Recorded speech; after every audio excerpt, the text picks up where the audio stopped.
Good, Ooh. good, good. Right off of that. Oh, Troy, look at that. You see this pot of rocks here? Yeah. Came out of there. Yeah, you know, it's really interesting.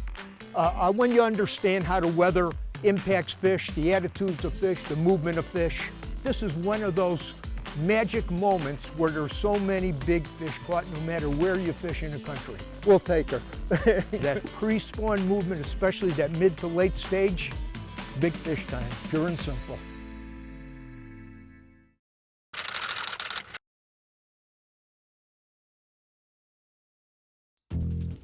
Closed captioning is provided by Smooth Moves, adjustable boat seat suspensions for a smoother ride.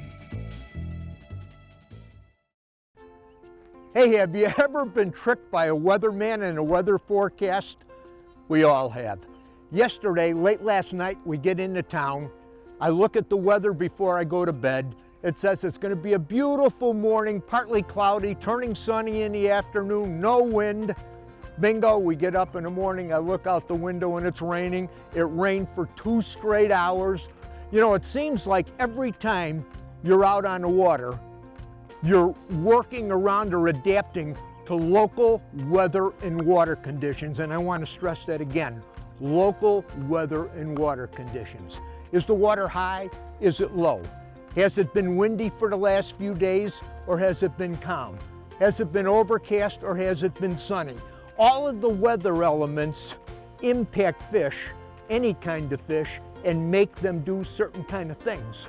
So it helps to know what the weather was for the last few days and what you're dealing with today, as an example. And it gives you an idea of where to start, how you can eliminate a lot of unproductive water really quick based on the time of the year and the kind of fish you're fishing for.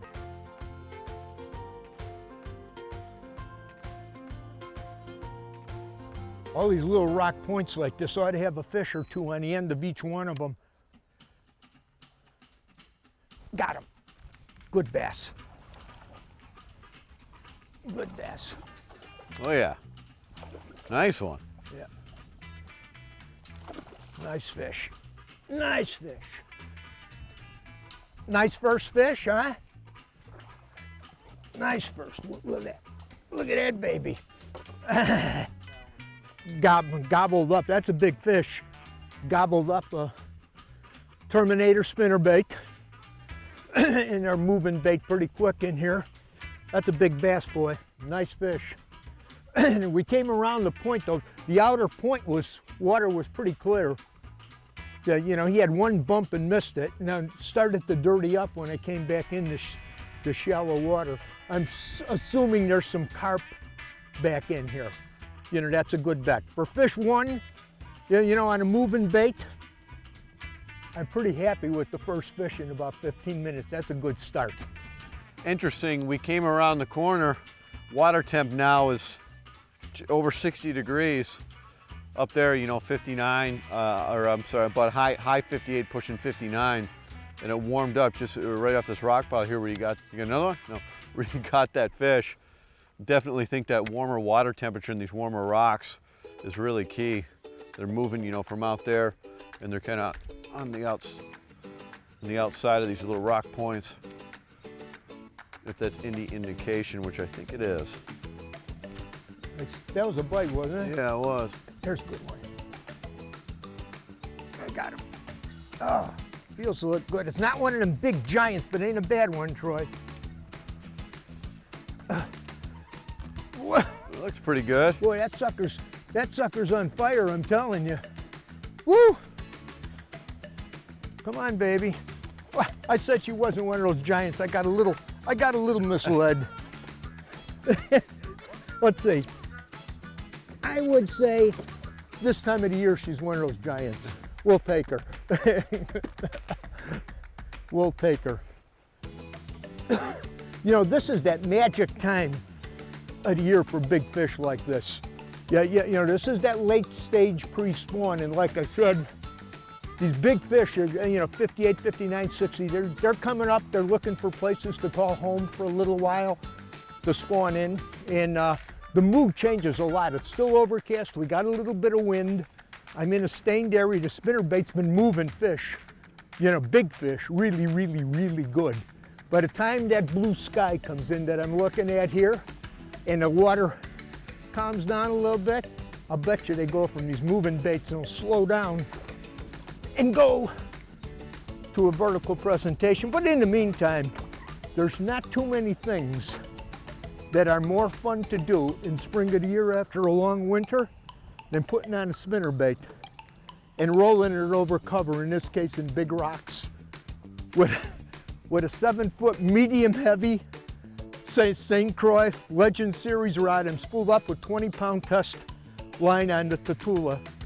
There's no messing around, no dinking around with the fish. He bites, you come back and you set the hook and you rip lips. I love it, I love it, I love it. It's giving me the right atmosphere for the coming season.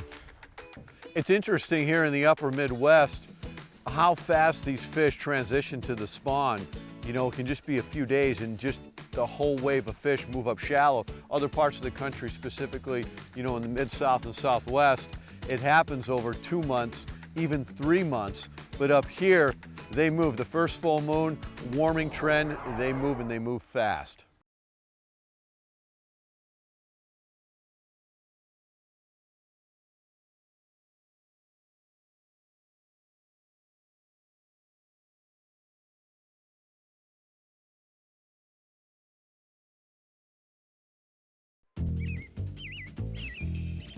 This segment is brought to you by Big Bite Baits, designed to bring the big bite to your line.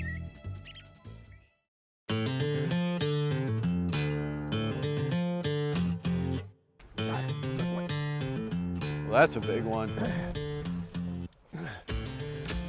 Ooh. Look at that one, Troy, huh? Yeah. Oh, man. This is just mud water. You know, as long as spinner, hi, how you doing? Is this your pet? We got it, we caught this gentleman's pet off his dock here. You don't mind, we're gonna send it, good, good, we're gonna put the same thing back. And yeah, you know, these spinner baits have been around forever and they still catch lots of fish. You know, they kinda lost their popularity lately because of the craze of swim bait, boot tail type baits. Yeah, you know, guys have fished less and less with spinner baits, but that in a lot of cases is a big mistake. Yeah, you know, they put the spinner baits down, they're throwing a lot of bladed jigs, vibrating jigs, you know, and boot tails, and not throwing a spinner bait as much as they should. It's still an oldie but goodie. There's been a couple of big BASS tournaments, again, that have been taken in high places on spinner baits again. So these oldies but goodies still catch a lot of big fish, especially in a time frame like this early in the year. You know, it's amazing how much difference 1 to 2 degrees can make to a bite this time of the year. You get in that slightly more stained water and it gets a little bit warmer because it is stained versus the clearer water that's in the transition area. Little things like 1 to 2 degrees, and the amazing thing is how those fish know to go to those spots and do it overnight. You know, just do it overnight. The key that kind of intrigued me to come here, because I know there's some big bass in here, and I told Troy, we'll get some good fish here. We'll fish here 5-6 hours today. But this was the first weather pattern that was stable since ice out. We'd get a day, yeah, we'd get one day where the sun would shine and it would jump up to 60 degrees, and then that night it would go back into the low 40s, it would crash like a rock. You get a few fish come in and then they go back out again, and nights were staying cold. Then you get 3 days of cold and rain, nothing much happening. Then you get another spike. This was the first time 4 days in a row with 4 warm nights. That's the key.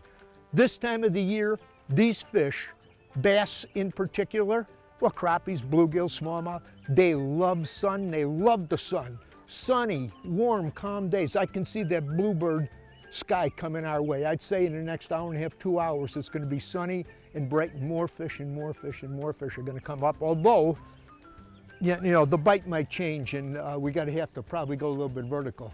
But it will draw more fish, and that sun is so important in spring of the year. It makes those fish do a lot of things, man.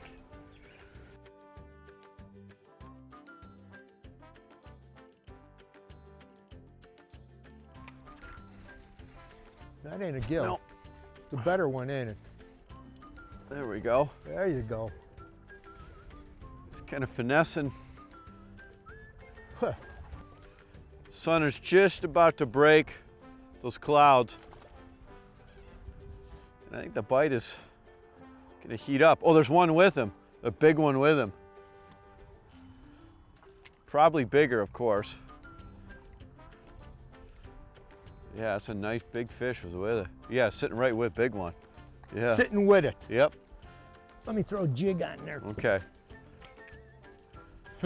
Right down. You know what's happening? They're just coming in. Yeah. Yeah. Oh yeah, look at that one.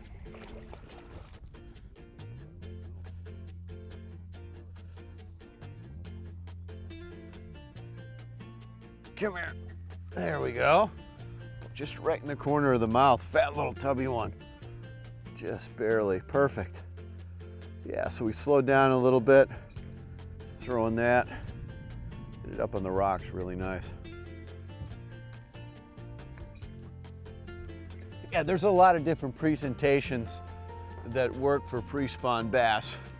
Here's a few you want to put in your tackle box. Hey, when it comes to pre-spawn fishing for largemouth bass, there's two things you want to remember. It's horizontal and vertical. At this time frame, these fish can switch gears from hour to hour on the presentation style that they prefer. Here's a couple of go-to baits for each style of fishing. When you're running and gunning, nothing beats a Terminator T1 spinnerbait, an oldie but goodie. These things are bulletproof and you can cast them in and around any cover. They're just so much fun to fish. As far as hard baits go, the Rapala BX Brat is really tough to beat. The square bill on the front of this is tailor-made for getting in and around tough cover, and that little fat balsa body shape is too much for a largemouth to resist. A Terminator swim jig is another great option. Rig it with a big bite suicide shad. Now when it comes to vertical baits, here's a couple great options. One is a Terminator Pros jig with a big bite craw for a trailer. Color choice? Well, I still stick with black and blue. Troy's fishing with a VMC wacky weedless jig and a big bite wacky stick. This is perfect when you're fishing in and around shallow cover. And a wacky stick has a built-in ring, so you get a whole lot of life out of one bait.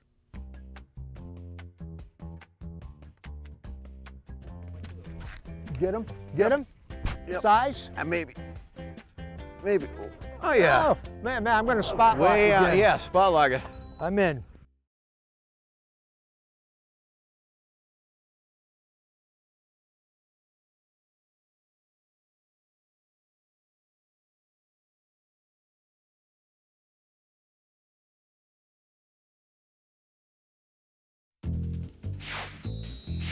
The Edge is presented by these and other fine sponsors.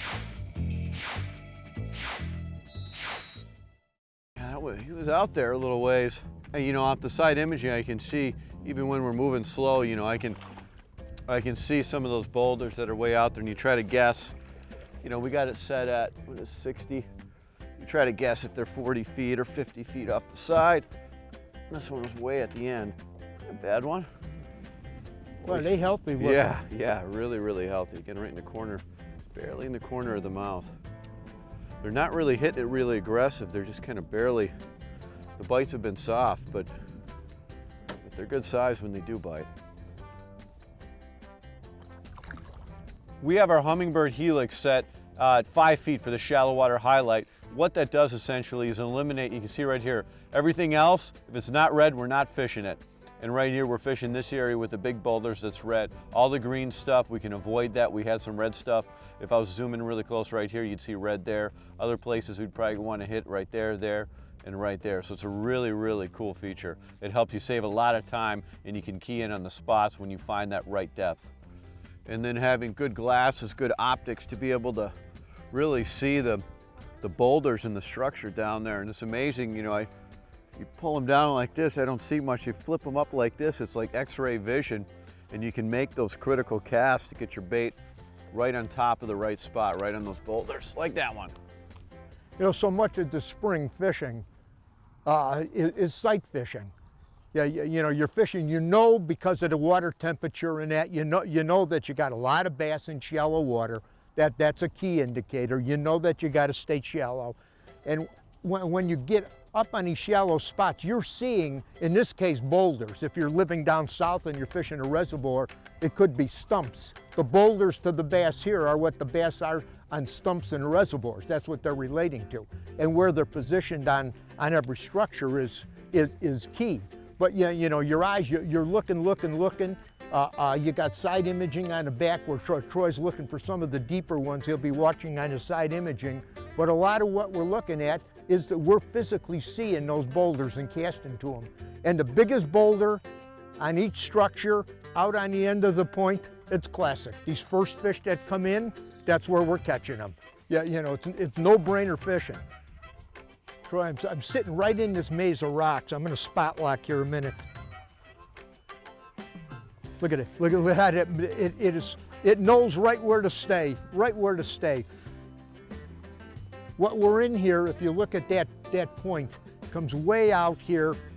It doesn't connect up to that. There's a trough between it. But out on the end of it, where I just hit the spot lock, there's about 10, 15 boulders all around me here.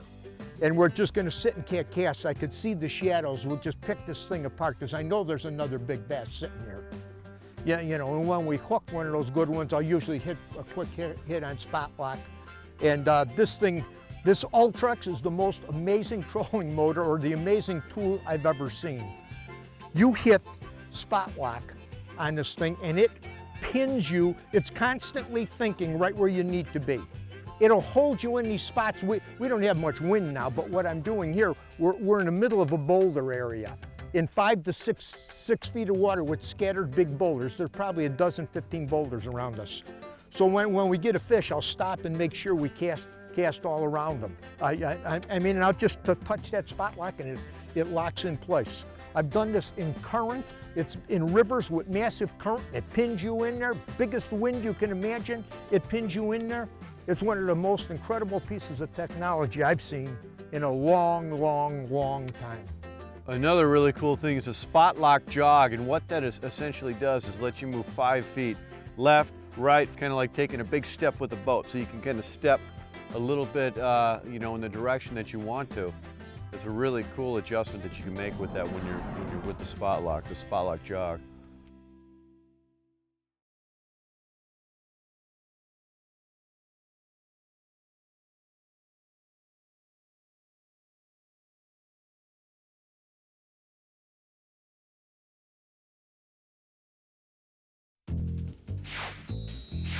The Edge is presented by these and other fine sponsors.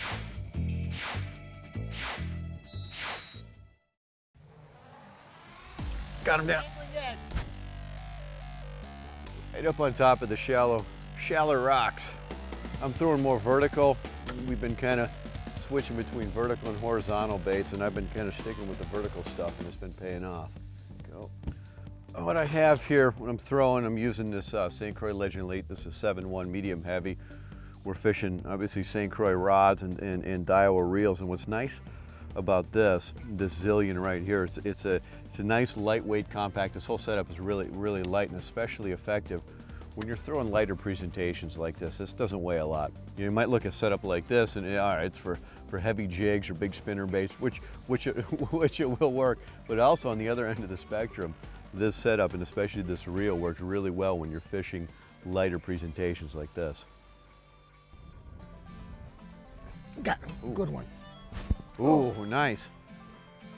Whoa, I got a spot lock on here. Oh.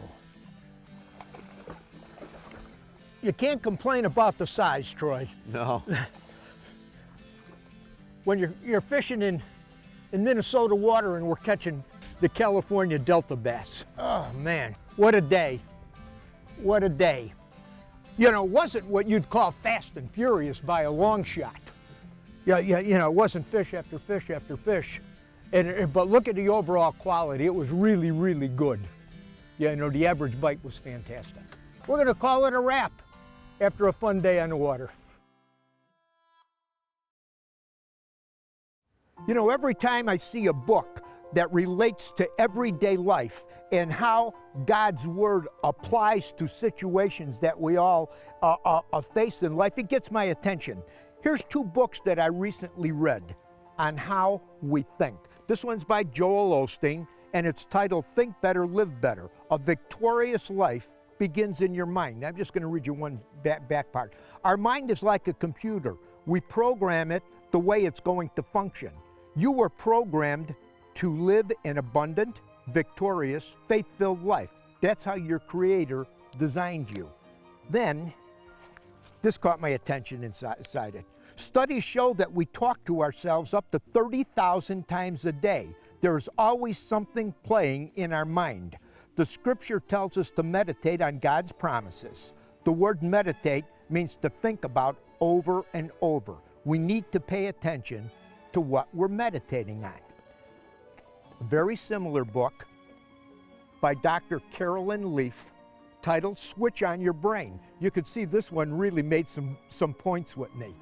I want to read a couple things she had to say. Right in the very beginning, what you are thinking every moment of every day becomes a physical reality in your brain and body, which affects your optimal mental and physical health. These thoughts collectively form your attitude, which is your state of mind. And it's your attitude and not your DNA that determines much of your quality of life. Last sentence she had in here, if you realize how powerful your thoughts are, you would never think a negative thought. And she's an expert in studying how we think and how things impact our life. And as always is the case, there's something the Lord has to say to make it a lot simpler and a lot clearer. In this case, it's Proverbs 23:7. For as he thinks in his heart, so is he. I'm going to say that again. As he thinks in his heart, so is he. The Lord makes things so simple. One simple sentence. And I didn't have to read all of this. It was that clear. Hey, I wanted to share that with you because it is so important. How we think has such a major impact on our life. How we look at ourselves in line with God's Word. Hey, from all of us here at The Edge, you have a good, safe fishing season, and we'll see you on the water.